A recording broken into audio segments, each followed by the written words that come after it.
Folks, welcome back.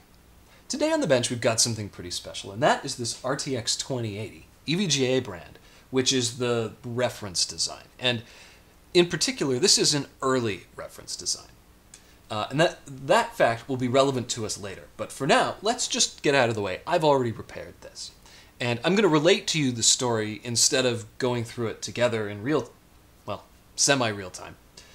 For the reason that it took me so long to figure out how to fix this, that what I said in the video changed. I don't want to put any incorrect information in here. So we'll just go through the story as it happened. So this card came to me from a member over at Hard Forum, who posted a thread there asking for some help because he had broken one of the inductors in the memory rail when he attempted to remove an aftermarket heatsink he had installed. Now, the story he told was that he had installed that heatsink in an attempt to get the card to perform better because it was underperforming. Well, that heatsink didn't fix the problem. And when he got tired of it because it was big and bulky, he had glued it to the inductors, and when he attempted to remove it, he actually ripped one off of the board partially, as we can see here. So, obviously, that requires repair. He was asking in the thread, could he just use the card as it was? And it's actually possible that it might have just worked. But it was one of those things where I didn't want to tell him for sure that it would, because one of the functions of the inductors is to cushion the blow of the 12 volts being switched on and off to make 1.5 volts. And if you didn't have the inductor there, or it wasn't working correctly, you'd be blasting the memory rail with the full 12 volts on and off. And that actually might work for a while, but it wouldn't be good for the car. So I told him, no, don't do that. Replace the inductor if you can.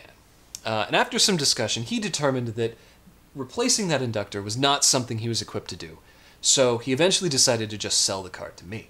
And that's how I came to have it.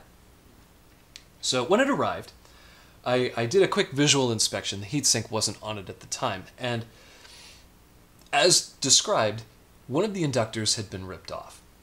Now, ordinarily this would be an easy thing to fix, because an inductor is only a two-pole or a two-terminal component, and you just heat it up and remove it and solder a new one on there.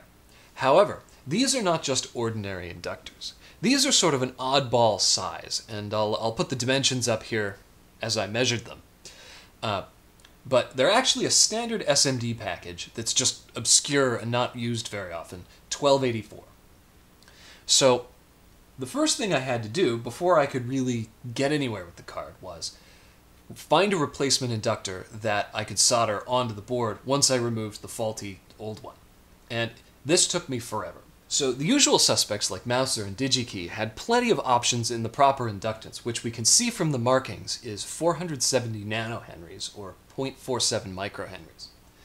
Unfortunately, they didn't have any of the proper dimensions. And the dimensions in this case are quite important because the heatsink actually touches them from above. So we need it to be flat with the rest of the inductors in that row or the heatsink won't fit right. And I wanted to be able to reuse this stock heatsink. So I needed to find a 1284 470 nanohenry inductor. And so I went on a hunt.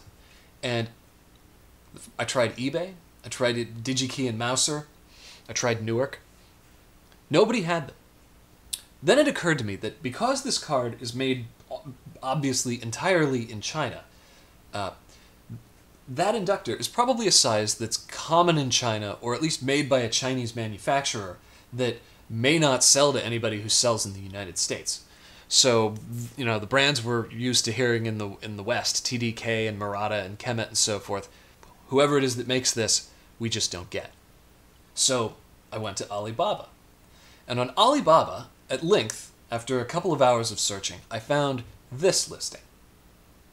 And that listing looks very similar to the one that's on our board.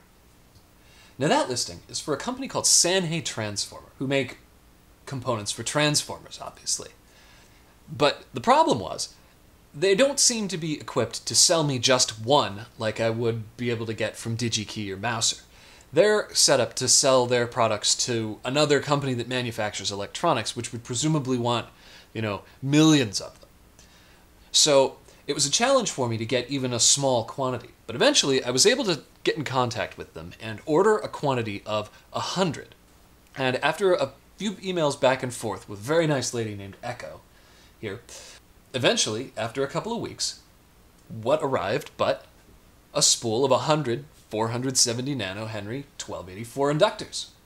So I had my part, and I set to replacing the original broken part, which we can see here. I added flux, I heated it up, I removed it from the board, and I soldered the new one in place.